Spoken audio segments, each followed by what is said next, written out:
Welcome, welcome, welcome. Welcome to the Opening Up to Changes workshop. Change happens all the time in our lives. Have you noticed that?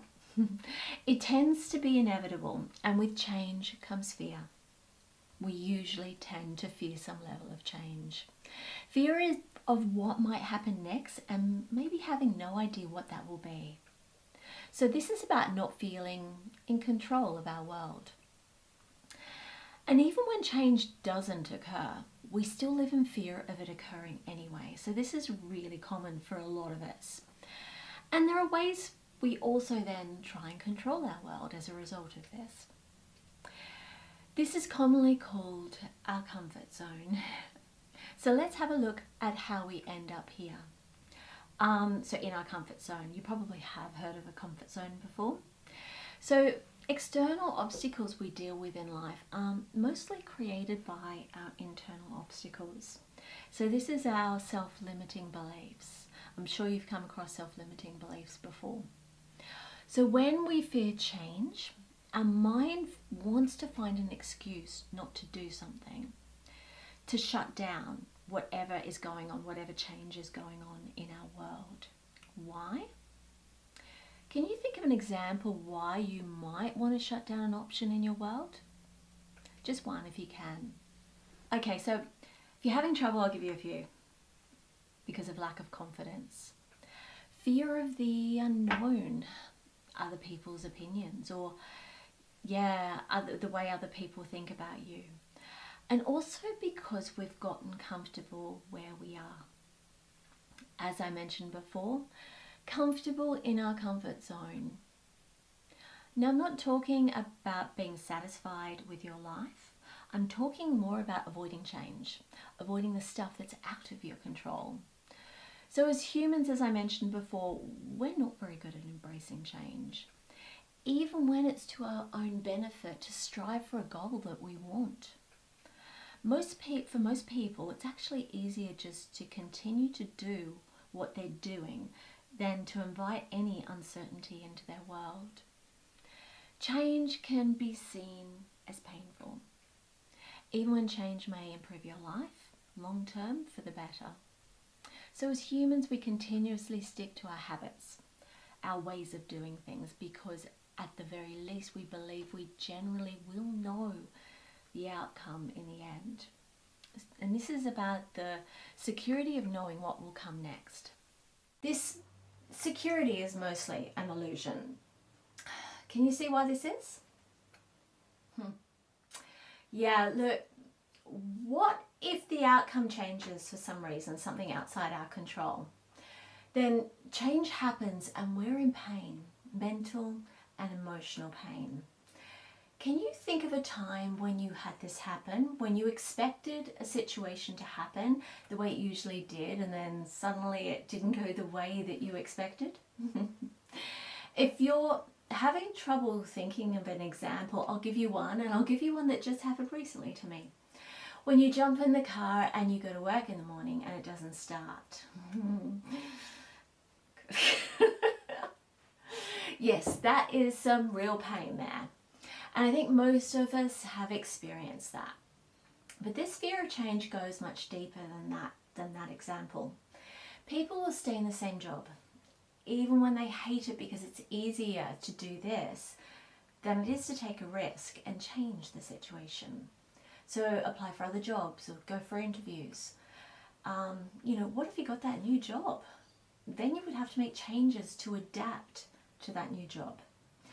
Now remember the word adapt, keep that in your head. Humans are creatures of habit, and that the very reason why we don't go after what we want in life. So that is the reason why we don't.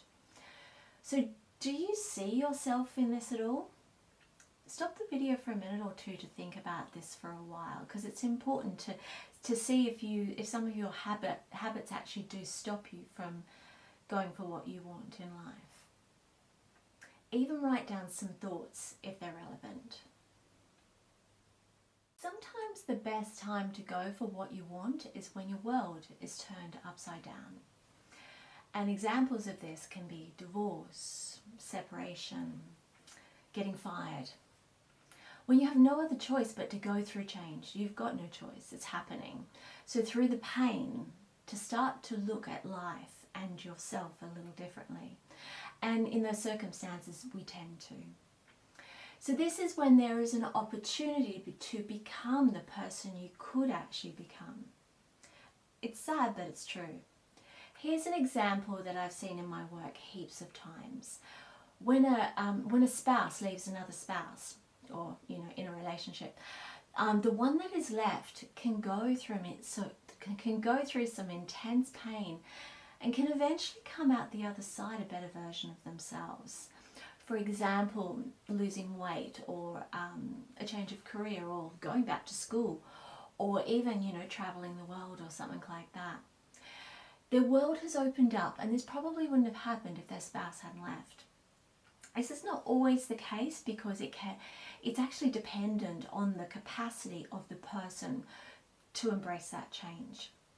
So that's about adaptability and possibility, the possibility of what's possible in the world. So there's that adapt word again. So if you can, take a look at yourself and ask yourself these questions. How much are you willing to endure change in your life, to break some habits, to risk, to strive for your goals, for your dreams?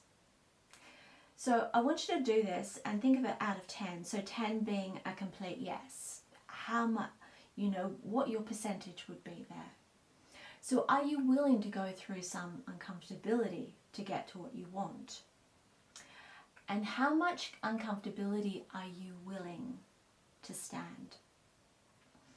So have a think about this and stop the video to do this. Maybe it means less money coming into the household because you're now studying for what you want to do to further your career. Maybe it means less time to yourself because you're doing classes at night when you would usually maybe sit in front of the TV or something like that.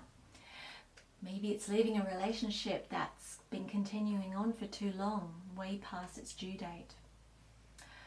Whatever the case, you will need to risk and to embrace change. There's no other way. And just a little thing to think about here. When we look back at our lives, the most common regrets are not the risks that we take or the risks that we took, but it's the ones that we didn't. So this is something to think about for a while, and after this video as well, to really think about, the possibility of maybe not having regrets in life. So if you like this video, please give it a thumbs up and subscribe below to see future ones. I post a new one every Tuesday night, Wednesday morning, depending on your time zone. And remember, you can book a coaching package with me or check out my other resources on my website, and subscribe to Creative Pathways Facebook and Instagram. All links are in the description below. And I'll catch you in the next one. Cheers.